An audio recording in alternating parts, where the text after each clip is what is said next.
Howdy, Homo sapiens. I want to talk about an all too common problem I see and have experienced in political discussions or debates, and it has to do with the confusion between two very different types of statements.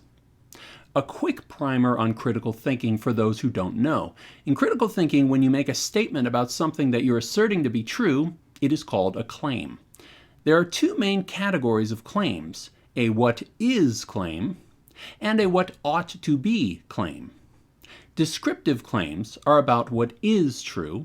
Normative claims are about what ought to be true. In particular, moral claims fall in the normative category. Here's an example. Descriptive claim: I am a human being, versus normative claim: I should murder other human beings.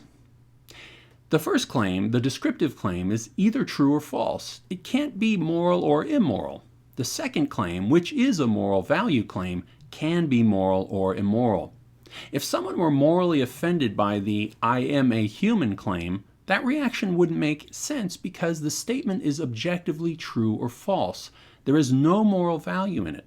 The second claim about killing other humans might cause offense or moral outrage, which could be more appropriate. The problem is that oftentimes in political debates, these two types of claims get horribly conflated, and all too often, someone will respond to a descriptive true or false claim with moral offense or outrage. For example, I've debated with some Christians where I might make the descriptive claim that humans and chimpanzees share a common ancestor, and then been met with moral outrage. The statement I made is true or false, not moral or immoral. Or I might say in a discussion with a passionate feminist, human males are on average physically stronger than human females. Again, a true or false statement, but that person might be morally offended by my statement, which is an inappropriate reaction. Now, if they would have said my claim is false and then offered evidence that disproves it, that would be appropriate. But being offended by it makes no sense because my claim has no moral value. So, if a descriptive claim is factually true, a fact, it cannot by definition be an immoral statement. It can't be racist, it can't be misogynist, it can't be anti-American or anti-Christian or homophobic, xenophobic, etc. Because reality is the way it is, regardless of our moral beliefs. So being morally offended is a wrong and out-of-place reaction. You might as well be morally offended by the statement that the Earth is 93 million miles from the Sun. It makes no sense. Even the statement that the Earth is 94 million miles from the Sun is false, but it's not immoral. Now, what gets tricky is that sometimes people can use a fact to justify an immoral belief. They're using a descriptive claim to justify an immoral normative claim.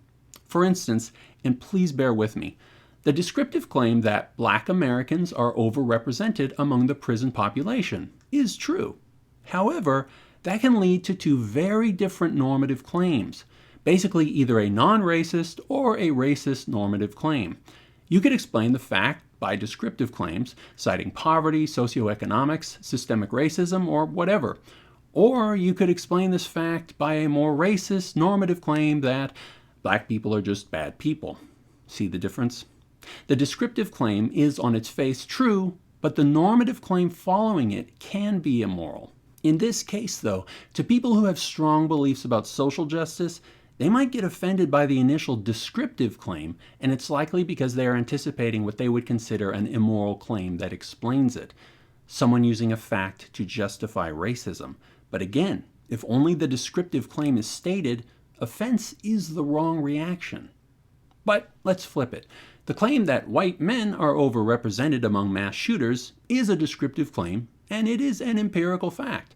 It can't be immoral because it's true. Again, there could be different claims that explain it, but a white supremacist might be morally offended by the descriptive claim, the fact, for whatever reason. But facts can't be immoral.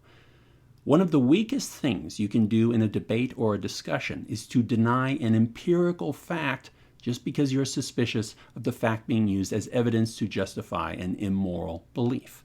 That is an excellent and all too common example of intellectual dishonesty. You are denying reality because you're suspicious of the following claim. Don't do this. Always acknowledge the truth of a fact and reserve your moral reaction for an actual moral claim. I hope that wasn't too convoluted. But what about you? Have you ever stated a fact and offended someone? How did you handle it? Or have you found yourself offended by a descriptive claim? Let me know below. Thanks so much for watching. Until next time, stay doubtful. Hey, thanks so much for watching. If you enjoyed this video or found it useful, please drop a like. And if you'd like to see more, please subscribe. There's a lot more to explore.